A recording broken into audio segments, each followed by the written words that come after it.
बिहार में नई सरकार की ताजपोशी। पटना लोक भवन में राज्यपाल ने भाजपा के सम्राट चौधरी को दिलाई मुख्यमंत्री पद की शपथ। जदयू कोटे से बने 2 डिप्टी सीएम। मुख्यमंत्री हेमंत सोरेन की अध्यक्षता में राज्य कैबिनेट की बैठक आज। कई प्रस्तावों पर लग सकती है मुहर। सैलरी पैकेज को लेकर इंडियन बैंक के साथ होगा एमओयू। रांची में रक्षा राज्य मंत्री संजय सेठ की पहल पर नारी शक्ति वंदन अधिनियम को लेकर आधी आबादी एकजुट। स्कूटी रैली निकाल महिलाओं ने अधिनियम का किया समर्थन। और रांची ट्रेजी से भी वेतन मद में अवैध निकासी का मामला उजागर। एक आरोपी गिरफ्तार। वित्त मंत्री बोले नहीं बचेंगे सरकारी खजाने को लूटने वाले।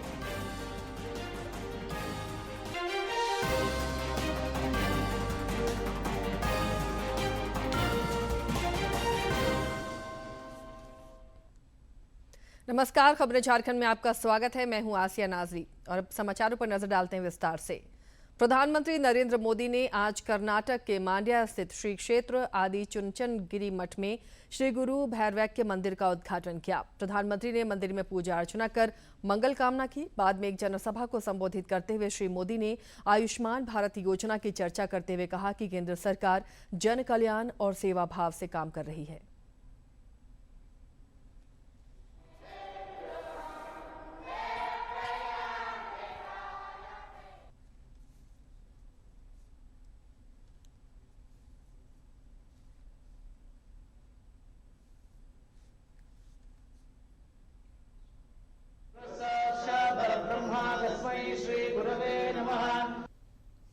आयुष्मान भारत योजना के तहत करोड़ों गरीबों का अस्पताल में मुफ्त इलाज किया गया है।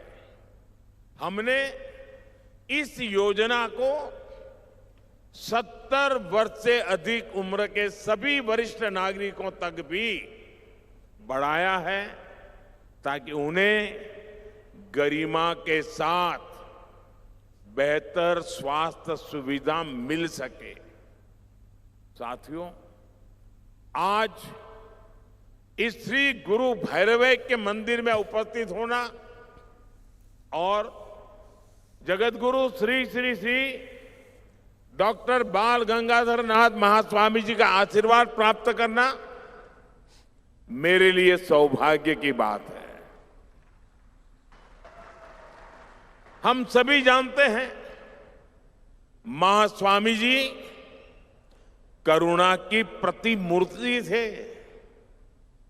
उनकी करुणा केवल मनुष्यों तक सीमित नहीं थी, वो सभी जीवों तक फैली हुई थी।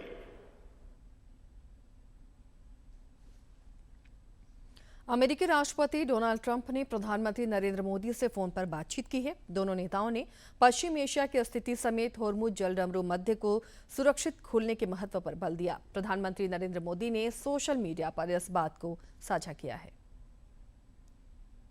अमेरिका के राष्ट्रपति डोनाल्ड ट्रंप ने प्रधानमंत्री नरेंद्र मोदी से फोन पर बातचीत की है। दोनों नेताओं ने पश्चिम एशिया की स्थिति के संदर्भ में हॉर्मुज स्ट्रेट को खुला और सुरक्षित रखने के महत्व पर बल दिया है।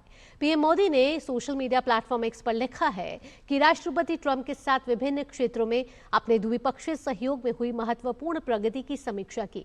हम सभी क्षेत्रों में अपनी व्यापक वैश्विक रणनीतिक साझेदारी को और सुदृढ़ करने के लिए प्रतिबद्ध हैं। हमने पश्चिम एशिया की स्थिति पर भी चर्चा की है और हॉर्मुज जलडमरू मध्य को खुला और सुरक्षित रखने के महत्व पर जोर दिया।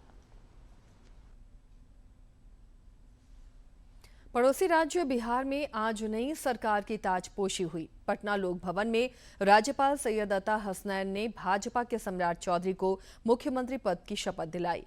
इसके अलावा जदयू कोटे से विजय कुमार चौधरी और बृजेंद्र प्रसाद यादव ने भी मंत्री के रूप में शपथ ली। मैं प्रत्यक्ष अथवा अप्रत्यक्ष रूप से संचित या प्रकट नहीं करूंगा।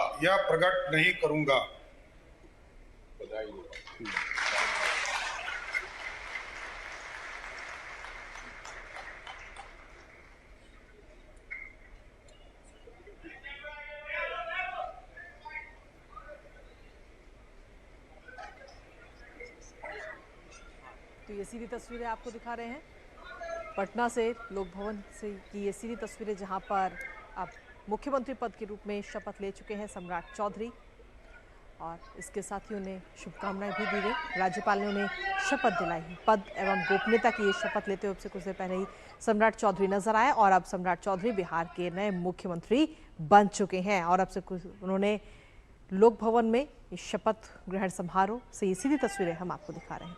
मैं विजय कुमार चौधरी ईश्वर की शपथ लेता हूं कि मैं विधि द्वारा स्थापित भारत के संविधान के प्रति सच्ची श्रद्धा और निष्ठा रखूंगा। मैं भारत की प्रभुता और अखंडता अक्षुण्ण रखूंगा।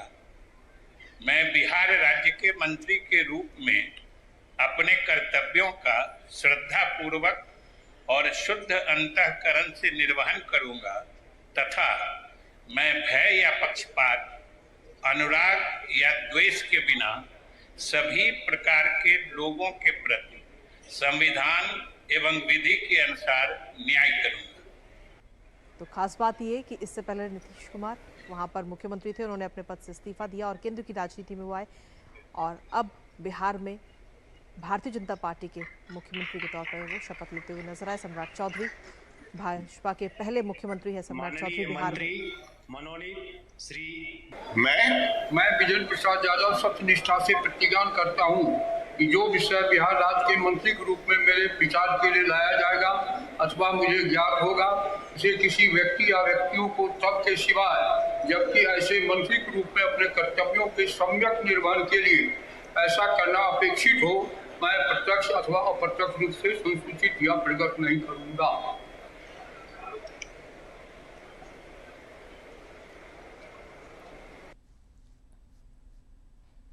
राजधानी रांची के प्रोजेक्ट भवन स्थित झारखंड मंत्रालय में आज मुख्यमंत्री हेमंत सोरेन की अध्यक्षता में राज्य कैबिनेट की बैठक होगी। इस दौरान विकास और जन कल्याण से संबंधित कई प्रस्तावों पर मुहर लगने की संभावना है। सैलरी पैकेज को लेकर मुख्यमंत्री की अध्यक्षता में इंडियन बैंक के साथ आज सरकार MOU भी करने जा रही है। नारी शक्ति वंदन अधिनियम को लेकर कल से संसद का 3 दिवसीय विशेष सत्र बुलाया गया है। इधर इस अधिनियम का राज्य भर की महिलाओं द्वारा समर्थन और स्वागत किया जा रहा है। रक्षा राज्य मंत्री संजय सेठ की पहल पर रांची में इसके समर्थन में जेल मोड़ से अल्बर्टेका चौक तक स्कूटी रैली निकाली गई। इस दौरान महिलाओं के सम्मान, अधिकार और भागीदारी पर जोर दिया गया।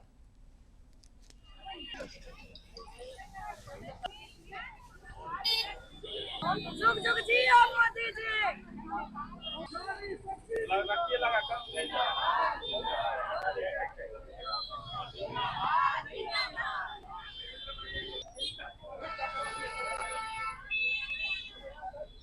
तो बहुत बहुत धन्यवाद देते हैं मोदी जी का कि जिन्होंने इतना बड़ा और ऐतिहासिक फैसला लिया और इसको धरातल पर लाने का भी काम उन्होंने किया। तो हम लोग सब बहुत खुश हैं। हमारे यशस्वी प्रधानमंत्री श्री नरेंद्र मोदी जी के द्वारा जो महिलाओं को 33% जो दिया गया है, उसके लिए हम लोग कल भी देखिए नारी बंधन का कार्यक्रम था, आज भी है और हम लोग स्कूटी रैली अभी आपको जेल मोड़ से लेके फिर आयला चौक तक जा रहे हैं। करोड़ों महिलाओं की आकांक्षा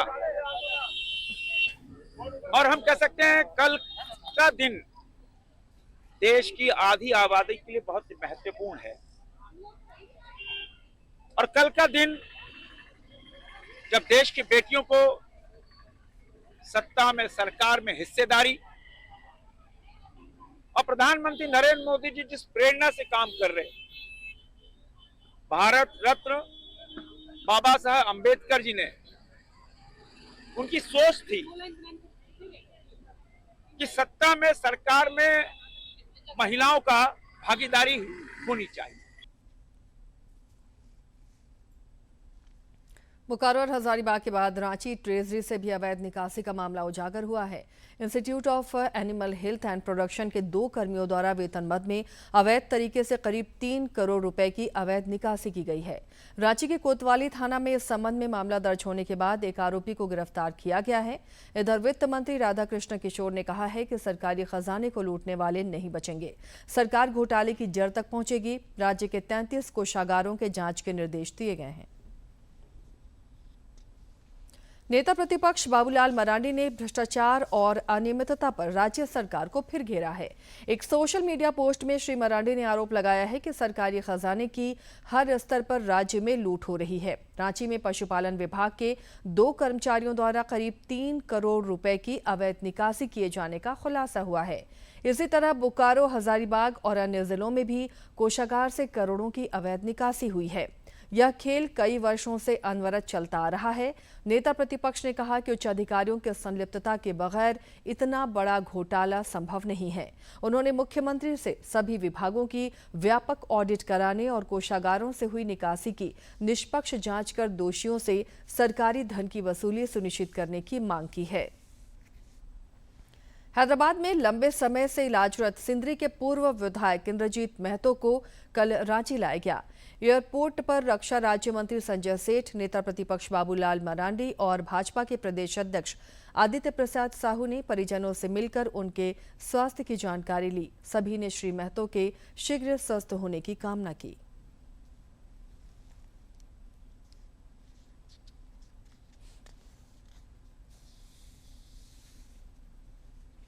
रामगढ़ में संगठित अपराध के खिलाफ पुलिस को कामयाबी मिली है। वाहन चेकिंग के दौरान पुलिस ने पतरातू थाना क्षेत्र से एक गिरोह के 2 अपराधियों को गिरफ्तार किया है। पुलिस अधीक्षक अजय कुमार ने बताया कि इनके पास से हथियार भी बरामद किए गए हैं।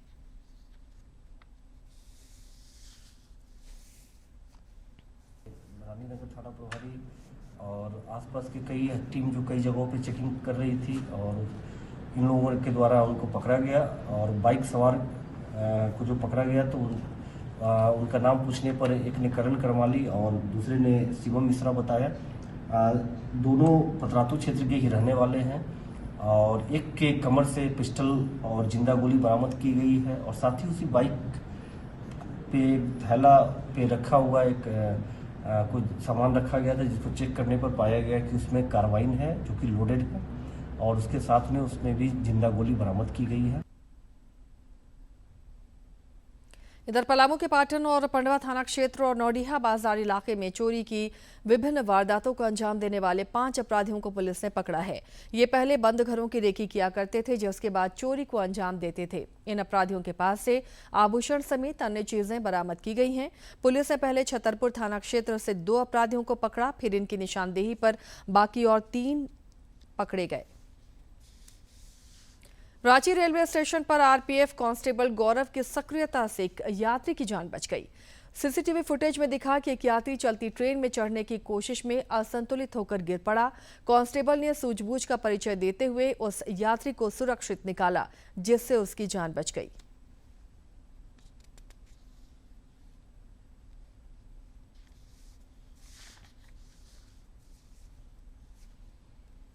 पलामू के किसानों के लिए बड़ी राहत की खबर है। करीब 1.5 दशक से अधर में लटकी पांकी अमानत बराज परियोजना को अब नई रफ्तार मिलने वाली है। झारखंड सरकार ने इस महत्वाकांक्षी योजना को तकनीकी स्वीकृति दे दी है, जिससे हजारों किसानों के खेतों तक सिंचाई का पानी पहुंच सकेगा। पलामू जिले के बहुप्रतीक्षित पांकी अमानत बराज योजना आखिरकार अब जमीन पर उतरती नजर आ रही है। वर्ष 1973 में शुरू हुई इस परियोजना पर 2010 तक काम चला, लेकिन जमीन अधिग्रहण की समस्या के कारण निर्माण कार्य रुक गया था। अब सरकार ने इस योजना को तकनीकी मंजूरी दे दी है। राज्य के वित्त मंत्री राधाकृष्ण किशोर ने अधिकारियों के साथ मौके पर पहुंचकर बराज और कैनाल रूट का जायजा लिया। इस दौरान जल संसाधन विभाग के वरिष्ठ अधिकारी भी मौजूद रहे। खेतों तक पानी पहुंचाना हो तो भूमि अधिग्रहण की समस्या उत्पन्न हो रही। तब ये निर्णय हुआ, काफी मैराथन मीटिंग हुई, क्योंकि हम आ गए थे यहाँ पर और हमारे लिए एक सपना है ये अमानत बराज सिंचाई योजना। इस परियोजना की खास बात यह है कि किसानों के खेतों तक पानी पहुंचाने के लिए आधुनिक तकनीक का इस्तेमाल किया जाएगा। मुख्य कैनाल से बिना जमीन अधिग्रहण के भूमिगत पाइपलाइन बिछाई जाएगी। करीब 41 किलोमीटर लंबे कैनाल के साथ 400 किलोमीटर पाइपलाइन और 800 आउटलेट के जरिए पानी खेतों तक पहुंचेगा। इससे पांकी, तरहसी, पाटन, लेस्लीगंज और मनातू प्रखंड के करीब 23,000 हेक्टेयर खेतों को सिंचाई सुविधा मिलेगी। सिंचाई के लिए जाना है जिसके लिए जमीन नहीं मिल रही है। तो विभाग ने और इंजीनियर्स ने तरीका अपनाया कि हम बिना किसी के जमीन लिए हुए उनके जमीन से 1 मीटर अंदर पाइपलाइन के माध्यम से हम पानी ले जाएंगे और इस योजना में यानी कि 29 किलोमीटर की लंबाई में लगभग 400 आउटलेट है, 800 आउटलेट बने हुए हैं। लंबे इंतजार के बाद पांकी अमानत बराज परियोजना को मिली तकनीकी स्वीकृति पलामू के किसानों के लिए नई उम्मीद लेकर आई है। पलामू से जसप्रीत सिंह की रिपोर्ट। उपराजधानी दुमका का राजकीय पुस्तकालय सिर्फ किताबों का संग्रह मात्र नहीं, बल्कि प्रतियोगी परीक्षाओं की तैयारी कर रहे सैकड़ों युवाओं के सपनों का आधार बना है। राजकीय पुस्तकालय में पढ़कर दुमका की बेटी सुदीपा दत्ता ने यूपीएससी की परीक्षा में देश भर में 41वां स्थान हासिल किया है। इसी कड़ी में आयोजित एक विशेष मोटिवेशनल सत्र में उपायुक्त ने न केवल सुदीपा को सम्मानित किया, बल्कि यहां अध्ययनरत छात्रों के लिए डिजिटल सुविधाओं का विस्तार भी किया।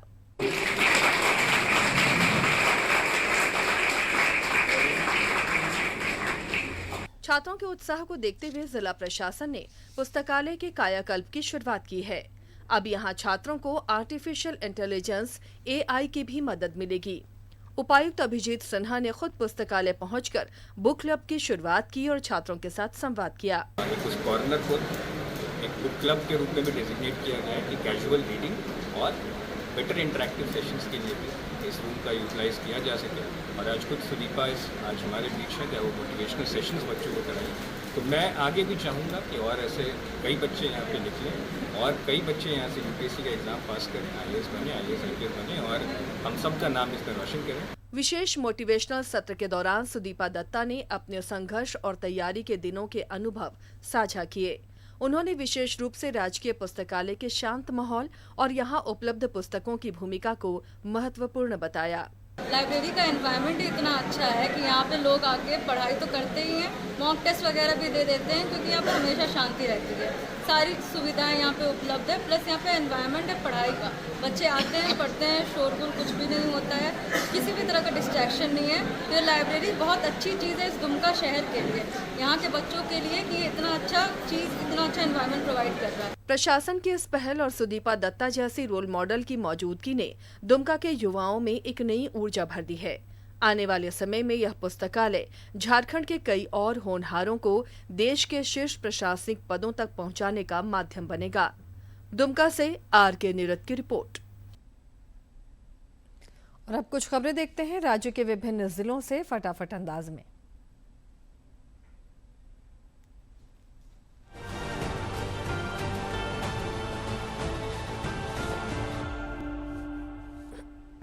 लोहरदगा में पंचायत कर गोइठ कार्यक्रम का 30वां संस्करण आयोजित हुआ। इस दौरान वीडियो कॉन्फ्रेंसिंग के माध्यम से सभी मुखियाओं से सीधा संवाद स्थापित किया गया, जिसमें पंचायत स्तर की समस्याओं, विकास कार्यों और योजनाओं की समीक्षा पर चर्चा की गई। धनबाद में युवाओं के लिए निशुल्क कौशल प्रशिक्षण और रोजगार का अवसर शुरू हुआ है। यह पहल झारखंड सरकार और pan IIT alumni reach for India foundation के सहयोग से चलाई जा रही है, जिसमें 45 से 90 दिनों के प्रशिक्षण के साथ रहने और खाने की सुविधा भी दी जाएगी। धनबाद के बिरसा मुंडा स्पोर्ट्स कॉम्प्लेक्स में होमगार्ड बहाली के 7वें दिन गोविंदपुर प्रखंड के अभ्यर्थियों ने शारीरिक दक्षता परीक्षा में उत्साहपूर्वक भाग लिया। सीसीटीवी और वीडियो रिकॉर्डिंग से पारदर्शिता सुनिश्चित की गई, वहीं मेडिकल टीम और पेयजल की भी व्यवस्था रही। देवघर के मधुपुर प्रखंड सभागार में संचालित योजनाओं और विकास कार्यों की समीक्षा बैठक हुई। इस दौरान कार्यों की गहन समीक्षा कर अधिकारियों को निर्देश दिया गया कि जनता की समस्याओं का त्वरित और प्रभावी समाधान सुनिश्चित किया जाए। दुमका में Jharkhand state livelihood promotion society की समीक्षा बैठक में कटहल और बांस आधारित उत्पाद, टेराकोटा और डोकरा आर्ट के प्रोत्साहन, टोटो योजना से आजीविका सृजन और दीदी की दुकान और सिलाई केंद्रों के विस्तार को लेकर आवश्यक निर्देश दिए गए। गुमला में उपायुक्त प्रेरणा दीक्षित के निर्देश पर राहडी अंचल में आपन जमीन आपन अधिकार शिविर शुरू किया जा रहा है। इसका उद्देश्य अंचल समस्याओं का त्वरित निवारण और भूमि अभिलेखों का डिजिटलीकरण है। 15-16 अप्रैल को शिविर आयोजित होगा। जामताड़ा में पेयजल समस्या निवारण पखवाड़ा के तहत जिले के विभिन्न प्रखंडों की पंचायतों उदलबनी, लाधना, रूपडी, पोस्ता, बुधुडी, श्रीपुर, तेसचुरिया, बिराजपुर, नवाडीह, खमारबाद, बनूडी, मुड़ाबेड़िया और गायपाथर में संयुक्त जांच टीम द्वारा पेयजल स्रोतों का निरीक्षण किया गया।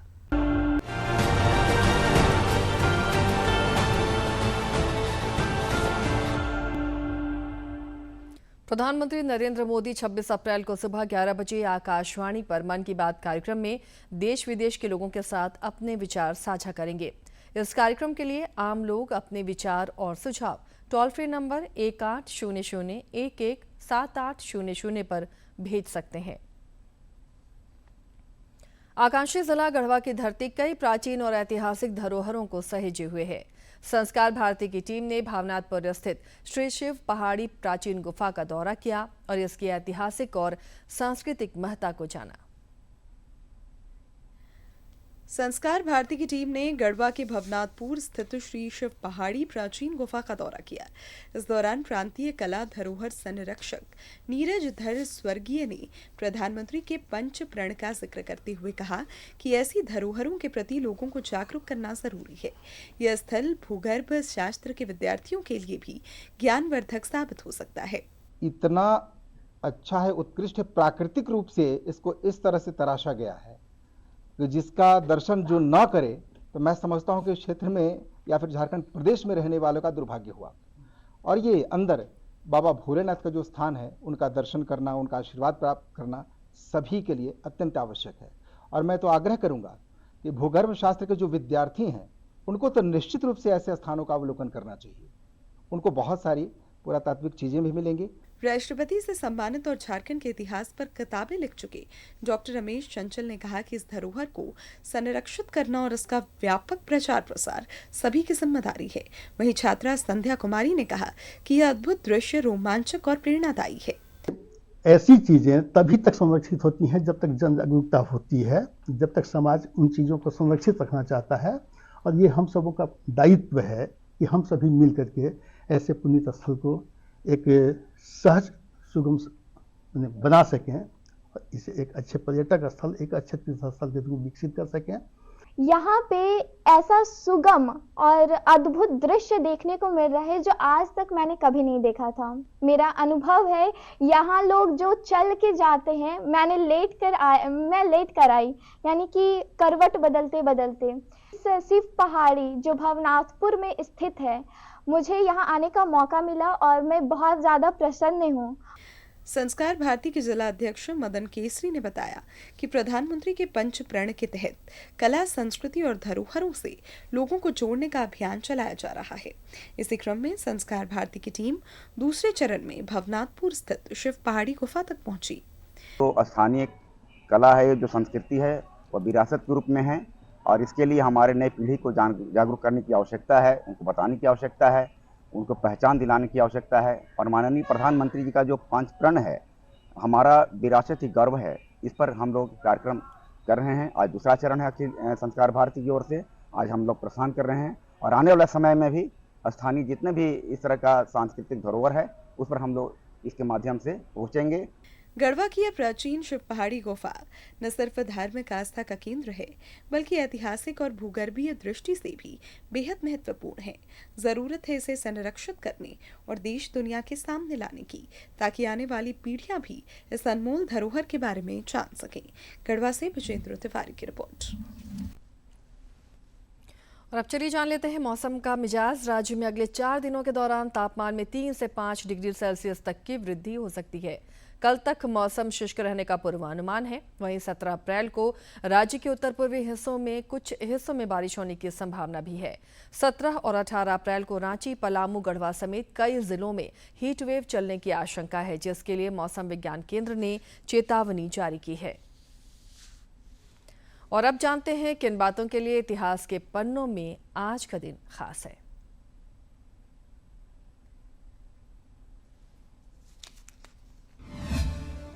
15 अप्रैल वर्ष 1912 में टाइटैनिक जहाज समुद्र में डूब गया।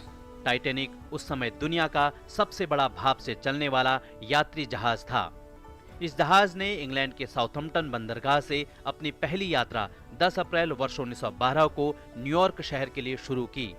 4 दिन की यात्रा के बाद रात के अंधेरे में टाइटैनिक समुद्र में तैरते विशाल हिमखंड से टकराया।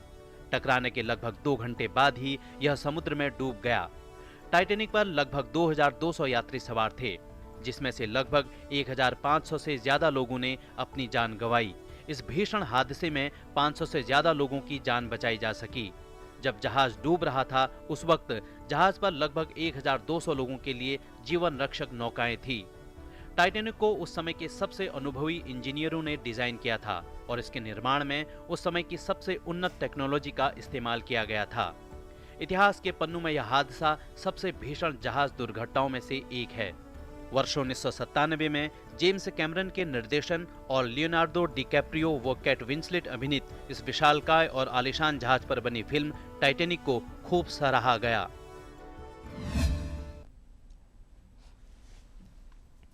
रांची का महज 7 साल का नन्हा तैराक समंदर को चुनौती देने जा रहा है। इसका इरादा श्रीलंका से भारत के रामेश्वरम तक की समुद्री दूरी केवल 9 घंटे में पूरी कर विश्व रिकॉर्ड बनाने की है। रांची के 7 वर्षीय ईशांक सिन्हा ने अपनी उम्र के बच्चों से अलग कठिन लक्ष्य तय किया है। वह समुद्र में श्रीलंका के तलई मन्नार से भारत के धनुषकोडी तक करीब 30 किलोमीटर दूरी 9 घंटे में तैरकर पार करेंगे। Ishank Guinness book of world record में अपना नाम दर्ज कराना चाहते हैं। उनका कहना है कि इस दूरी को तैरकर पार करने का पिछला रिकॉर्ड 10 घंटे 50 मिनट का है। मैं श्रीलंका जाऊंगा, फिर वहां से स्विमिंग करके इंडिया आऊंगा। मैं धुरवा डैम में आता हूँ। यहाँ पे भी मुझे सांप दिखते हैं रोज और मछलियाँ भी दिखती हैं।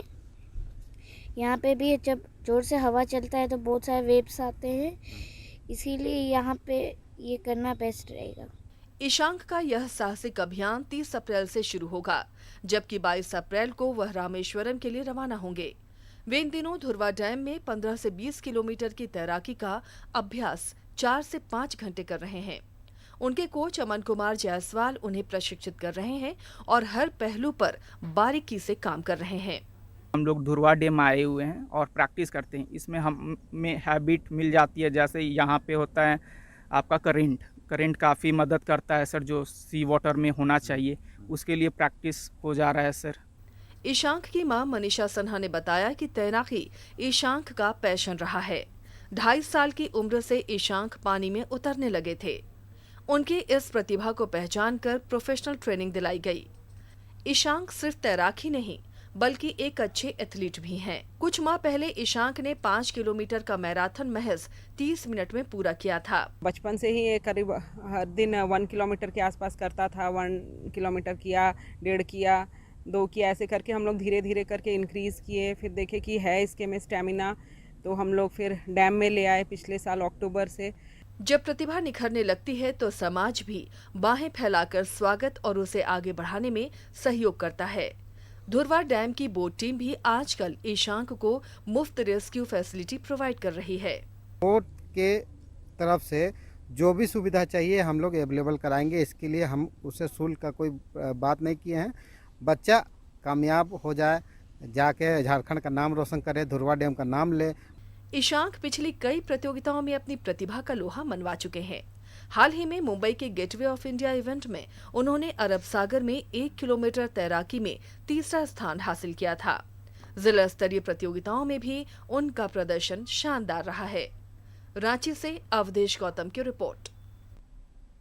इसके साथ ही इस बुलेटिन में फिलहाल इतना ही, लेकिन चलते चलते एक बार फिर से नजर डाल लेते हैं अब तक की सुर्खियों पर।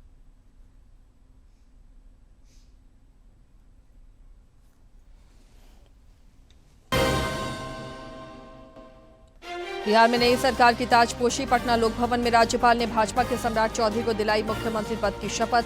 जदयू कोटे से बने 2 डिप्टी सीएम।